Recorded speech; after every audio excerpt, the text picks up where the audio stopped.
Hi, Cynthia from Really Clear here, and this video is all about how to do a basic cable. So I have things set up. A lot of times with cabling, there are purl stitches in between the cable areas. So I set it up like that. There doesn't have to be, but I thought I would do what's typical. So there are basically two kinds of cables, a right cross and a left cross, and you really just have to follow the directions for how to do them. So let's say I want to make a right cross cable, and this would probably be a 2x2 because there's 4 stitches. That's the most typical. So what I'm going to do is use a cable needle. There are lots of kinds. This is a clover one. It has a little indentation. Some people like the extra security of that. I don't really care about that. What I care about is just the feel of the plastic, honestly. I like this cable needle, but do a cable needle that you like and it's all good. So let's say I want to do a right cable. To do a cable that goes to the right, I'm going to take 2 stitches off and I'm going to hold them in the back.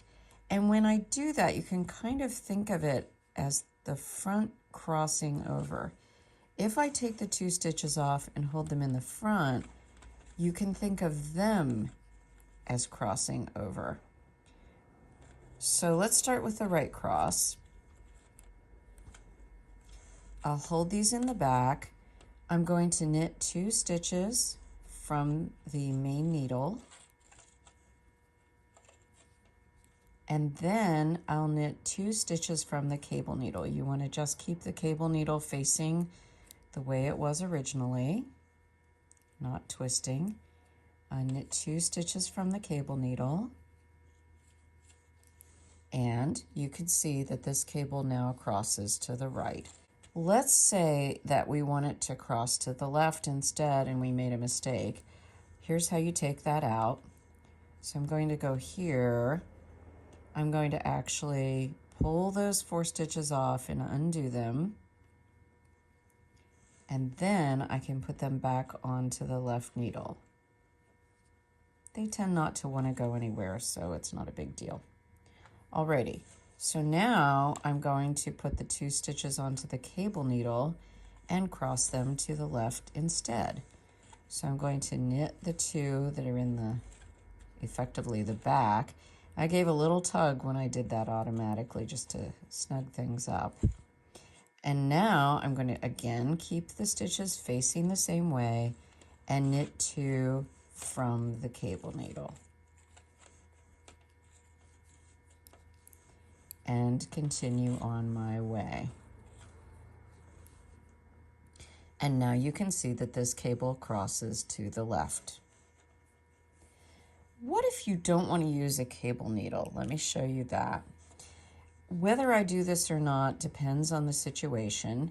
Sometimes if the cables are fairly large, I think it's too hard not to use a cable needle, but let's do that. Here we go.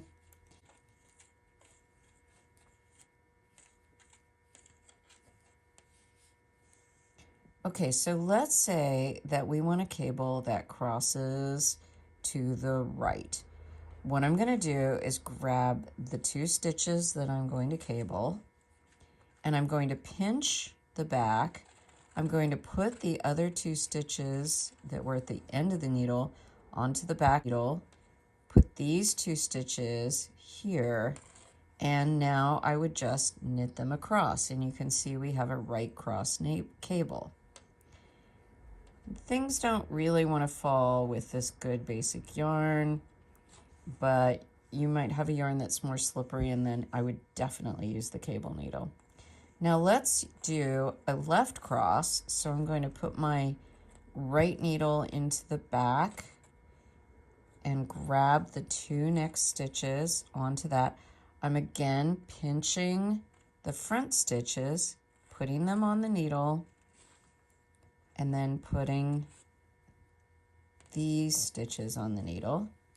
You can see that I now have a left cross cable, and all I would do would be knit them across.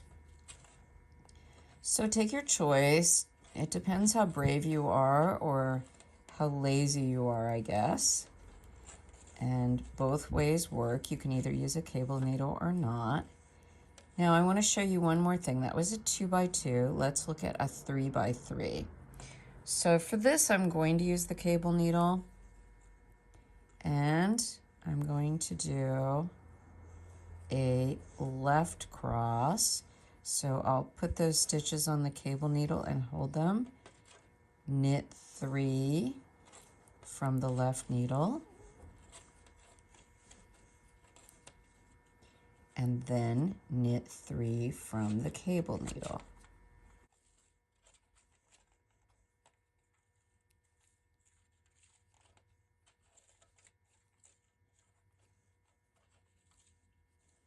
And then I'll finish out the row by purling the last 3 stitches.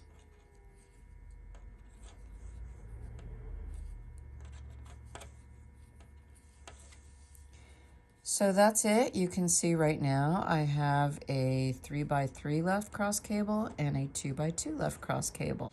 That's all there is to basic cabling.